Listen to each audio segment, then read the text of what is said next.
Kali ini kami akan membawa alur film ajnabi, yaitu film yang mengisahkan pria bernama Raj yang diajak temannya untuk melakukan tukar-tukaran istri. Selain itu, si teman ini memiliki niat jahat lain kepada Raj. Bisakah Raj menghadapi niat temannya itu? Mari simak video ini.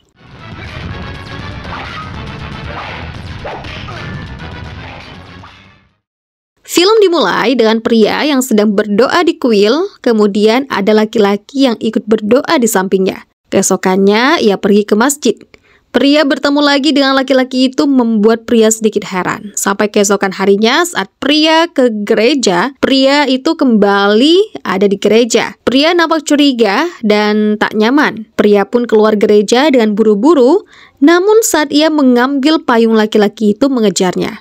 Pria yang ketakutan pun berlari di tengah hujan dan laki-laki itu terus mengejarnya. Sesampainya di rumah, ia mengadu kepada sang ayah. Sang ayah pun menodongkan pistol kepada laki-laki tersebut. Namun, laki-laki tersebut menjelaskan bahwa pria mengambil payungnya. Pria pun baru sadar payung itu bukan miliknya. Suasana pun mulai mencair. Kemudian, ayah pria meminta laki-laki itu untuk masuk. Kemudian, pria membawakan teh untuk laki-laki itu. Namanya adalah Raj. Pria berkata bahwa ia pergi ke semua tempat ibadah untuk berdoa karena besok adalah pembagian hasil tes ujian. Ternyata Raj mengatakan hal yang sama. Ia adalah seorang pemain polo dan besok adalah hasil tes pekerjaannya. Ayah pria nampak terkejut mendengar tempat bermain polo Raj karena ternyata ayah Raj adalah teman bermainnya. Keesokan harinya, nampak pria menonton Raj bermain polo. Kemudian Raj diberitahu bahwa ia berhasil diterima kerja dan akan diterbangkan ke Swiss sebagai pelatih polo. Pria pun mengajak untuk makan bersama. Sampai di restoran mereka mengobrol, pria berkata bahwa ia juga ingin pergi ke Swiss. Berkata ia bisa mengajak pria bersamanya sebagai istrinya. Pria pun tersipu malu dengan itu. Akhirnya Raj dan pria berpacaran. Kemudian menikah, setelah itu terbang ke Swiss. Tepatnya di kota Zurich. Mereka sampai di rumah mereka yang sudah disediakan. Mereka disambut oleh kepala masyarakat dan wakilnya yang bernama Pak Bani dan Pak Lokan. Keesokannya tiba-tiba terdengar pria menjerit kesakitan. Ternyata pria tak sengaja mencelupkan tangannya ke panci air panas. Pria pun meminta untuk makan di luar saja. Raj pun setuju. Ia keluar untuk menyiapkan mobil, namun ketika ia keluar terdengar suara piano dan nyanyian dari rumah di sebelah mereka. Itu membuatnya penasaran. Raj pun mengintip. Ternyata itu adalah wanita yang ia hampir tabrak kemarin. Saat tengah memperhatikan wanita tersebut, ada seseorang yang menepuk pundaknya. Ternyata itu adalah suami dari wanita tersebut. Mereka pun berkenalan. Pria itu bernama Vicky dan istrinya bernama Sonia. Vicky mengajak untuk makan bersama, namun Raj menolak karena ia dan pria akan pergi. Mereka pun berteman dekat dan banyak melakukan hal sama. Sampai di suatu hari ketika mereka ingin sarapan bersama, Raj melihat buku milik Sonia. Sonia pun menawarkan Raj untuk meminjamnya. Kini nampak mereka tengah sarapan bersama dan diketahui bahwa sikap Raj lebih mirip dengan sikap Sonia. Sementara sikap Vicky lebih mirip sikap pria. Kemudian pria pun mengajak yang lain untuk berpesta ke diskotik. Pria dan yang lain larut dalam diskotik. Akan tetapi ketika di puncak pesta tanpa sengaja mereka memeluk pasangan yang salah. Raj memeluk Sonia sedangkan Vicky memeluk pria. Namun mereka kemudian tertawa karena itu. Keesokan harinya, Raj hendak mengembalikan buku milik Sonia. Akan tetapi nampak Sonia baru saja selesai mandi dan sedang memakai baju. Tapi Raj malah mengintip dan memperhatikannya. Raj pun sadar apa yang telah ia lakukan. Ia pun buru-buru pergi.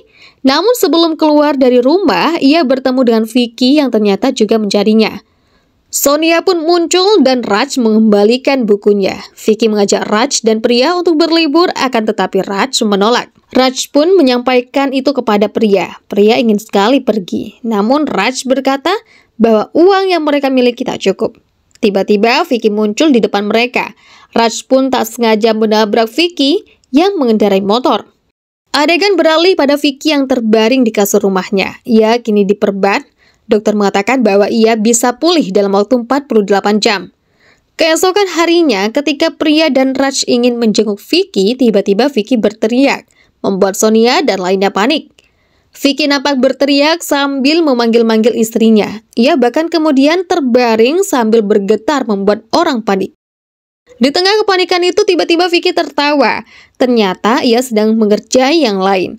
Vicky pun mengatakan bahwa ia sengaja membuat dirinya kecelakaan agar dapat mengklaim asuransi. Dan itu bisa digunakan untuk mereka berempat liburan. Raj nampak kesal dan heran, akan tetapi Priya dan Sonia malah memaksa untuk mereka tetap liburan. Akhirnya, Raj pun setuju.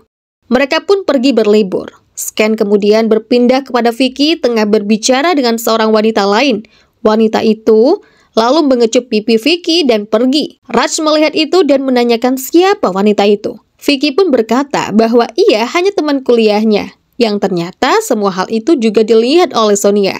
Adegan pun berpindah pada mereka yang bermain. Nampak Priya bersama Vicky bermain berdua, sedangkan Sonia dan Raj menunggu. Sonia tiba-tiba menggoda Raj. Raj tidak mengerti apa maksud Sonia. Ternyata Sonia tahu bahwa saat itu Raj memperhatikannya ketika memakai baju.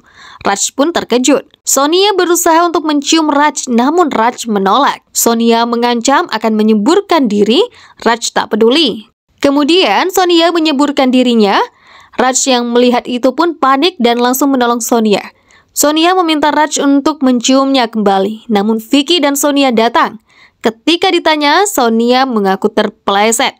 Setelah kejadian itu, Sonia semakin sering menggoda Raj, namun Raj terus menghindar. Sampai akhirnya, di pesta barbecue, Vicky dan Raj mengobrol. Ternyata Vicky tahu bahwa Raj mengintip istrinya. Ia tak masalah dan malah mengajak Raj untuk bertukar pasangan untuk satu malam. Raj yang mendengar itu marah dan menonjok Vicky.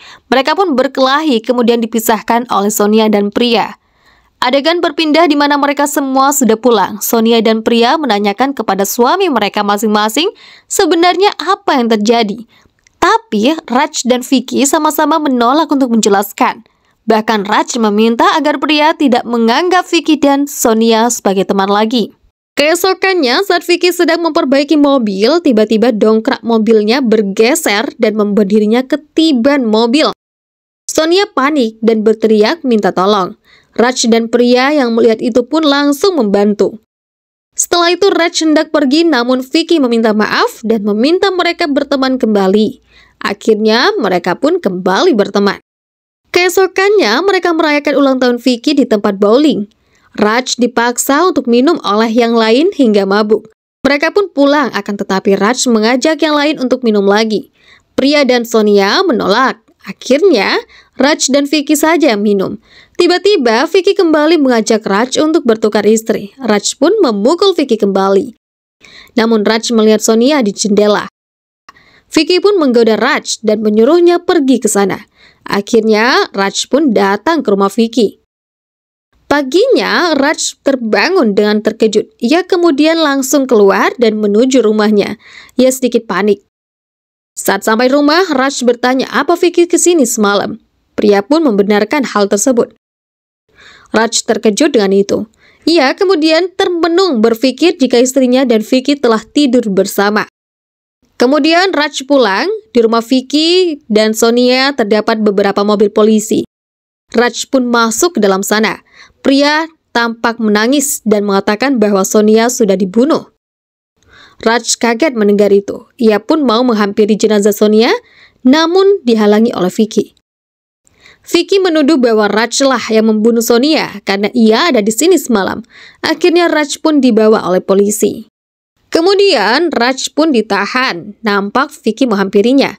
Vicky meminta Raj untuk mengaku di persidangan, jadi ia tak harus dihukum mati. Vicky pun berjanji akan mengirimkan 100.000 rupiah untuk Priya setiap tahunnya. Ternyata Vicky memang sengaja untuk menjebak Raj. Persidangan pun dimulai. Raj sebagai tersangka pelaku pembunuhan Sonia. Ia terus dituduh dan bukti sidik jari pada botol yang dijadikan alat membunuh. Selain itu, terungkap pula bahwa saat Vicky ke rumah Raj, ia tidak tidur dengan Priya. Namun ia berbohong kepada Priya jika Raj dan Vicky akan pergi ke restoran bandara untuk minum-minum lagi.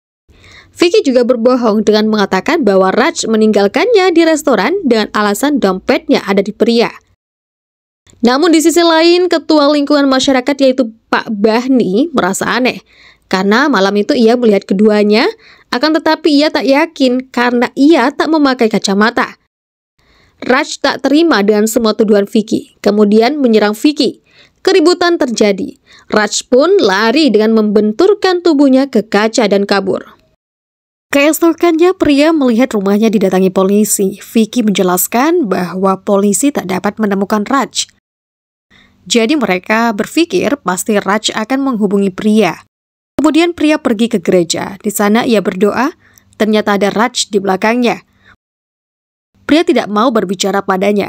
Namun Raj terus berusaha meyakinkan Priya bahwa bukan dirinya yang membunuh Sonia, melainkan Vicky. Akhirnya Priya pun percaya. Ia juga mengatakan bahwa Pak Bani melihat sesuatu yang aneh, yaitu ada pria mencurigakan pada malam Sonia dibunuh. Akhirnya Pak Bani, Priya, dan Raj bertemu diam-diam. Pak Bani mengatakan bahwa ia melihat seorang pria pergi, lalu 2 orang datang kembali di malam itu. Akan tetapi, ia tak memakai kacamata, jadi tidak bisa melihat dengan jelas siapa itu. Raj pun berniat untuk memasuki rumah Vicky untuk mencari petunjuk. Keesokannya Pak Bani dan yang lain mengalihkan perhatian polisi dengan mengajak mereka makan-makan. Ketika polisi masuk rumah Pak Bani, Raj pun masuk ke dalam rumah Vicky, mencari bukti-bukti. Tiba-tiba Vicky ada di sana, mereka pun berkelahi, sampai akhirnya Raj dapat memegang pistol. Priya pun masuk dan melihat Vicky serta Raj. Vicky berkata bahwa Raj tak akan bisa keluar karena ada polisi di luar, namun Raj pun mempunyai ide. Ia berpura-pura menyandra Priya, jadi ketika polisi datang, polisi tidak dapat menyerangnya. Akhirnya, Raj dan Priya pun berhasil kabur. Mereka sekarang kebingungan. Raj pun melihat buku yang sempat ia pinjam ke Sonia. Ia kesal, kemudian melemparkan buku tersebut, namun ada sesuatu yang jatuh. Priya pun memungutnya, ternyata itu adalah boarding pass atas nama Sonia untuk ke pergi Jenawa. Namun tanggal di boarding pass itu menunjukkan tanggal di mana Sonia terbunuh, di mana itu sangat mencurigakan. Tidak mungkin Sonia pergi namun terbunuh malam itu juga. Raj pun ingat dengan wanita yang pernah bersama Vicky. Ia merasakan curiga mereka pun mau pergi ke Jenewa untuk memeriksanya. Adegan pun beralih kepada mereka yang terjebak dalam pemeriksaan polisi saat mau ke Jenewa. Raj pun memiliki ide, ia mengambil wortel dari tangan Priya, kemudian menyumbat knalpot mobil di depannya, jadi mobilnya terkesan mogok dan ia membantu mendorong sehingga ia dapat lepas dari pengawasan polisi. Akhirnya mereka mencari alamat Sonia yang ternyata adalah sebuah rumah besar. Di depannya juga tertulis nama Sonia dan Vicky. Nampak ada orang di dalam sana, mereka mengira bahwa itu adalah gadis misterius Vicky. Namun saat Raj masuk, ternyata itu adalah seorang detektif dari pihak asuransi. Ia mengatakan bahwa ia sedang menyelidiki kasus asuransi Sonia istri Raj. Pihak asuransi mencurigai Vicky sebagai pembunuhnya, dan ia sedang mencari bukti. Raj pun memberikan salah satu bukti yang ia miliki, yaitu boarding pass atas nama Sonia. Mereka pun pergi ke bank Swiss, namun terlambat Vicky sudah mencairkan asuransinya, kemudian ia terlihat ia sudah mentransfer semuanya ke bank Singapura. Dan di sana juga terdapat catatan transaksi untuk pembayaran kapal pesiar. Akhirnya, Raj dan yang lain pun naik kapal yang sama dengan Vicky untuk ke Singapura. Mereka terkejut, ternyata Sonia masih hidup, yang artinya benar adanya bahwa wanita yang terbunuh bukan Sonia, melainkan wanita lain. Sonia pun sadar akan kehadiran Raj. Ia berusaha untuk diam-diam kabur, namun dicegat oleh Raj. Namun muncul Vicky, kemudian ia mengajaknya berbicara. Vicky pun menceritakan semuanya. Ia bercerita bahwa wanita yang bersamanya itu bukan bernama Sonia, melainkan Nita. Dulu Vicky dan Nita seorang pekerja di bar. Vicky adalah drummer dan Nita adalah penari. Mereka ingin hidup mewah, jadi Vicky pun menikahi Sonia, seorang gadis kaya dan mendaftarkan asuransi senilai $100 juta, dan bersama Nita ia merencanakan semua pembunuhan ini agar uang asuransi Sonia berhasil mereka dapatkan. Jadi Nita mengubah namanya menjadi Sonia saat berkenalan dengan mereka. Vicky juga menghancurkan wajah Sonia agar tidak dapat diidentifikasi. namun Raj pun tertawa dan mengatakan bahwa polisi sudah tahu semua rencana Vicky. Ia juga mengatakan bahwa ia ke sana bersama detektif dan polisi. Vicky juga terkejut ketika melihat rekeningnya sudah tidak ada isinya yang ternyata semua uangnya sudah ditransfer kembali ke pihak asuransi. Dan baku hantam pun terjadi. Nita terjatuh dan meninggal. Vicky pun menembak detektif dan Raj. Pria yang melihat itu pun kabur dari Vicky, namun Vicky mengejarnya. Saat hampir tertangkap, beruntung Raj ternyata belum mati. Ia melawan Vicky sampai akhirnya Vicky tewas tertusuk jangkar. Di akhir film, Raj tidak dipenjara dan dibebaskan dari semua tuduhan kepadanya. Dan film pun selesai.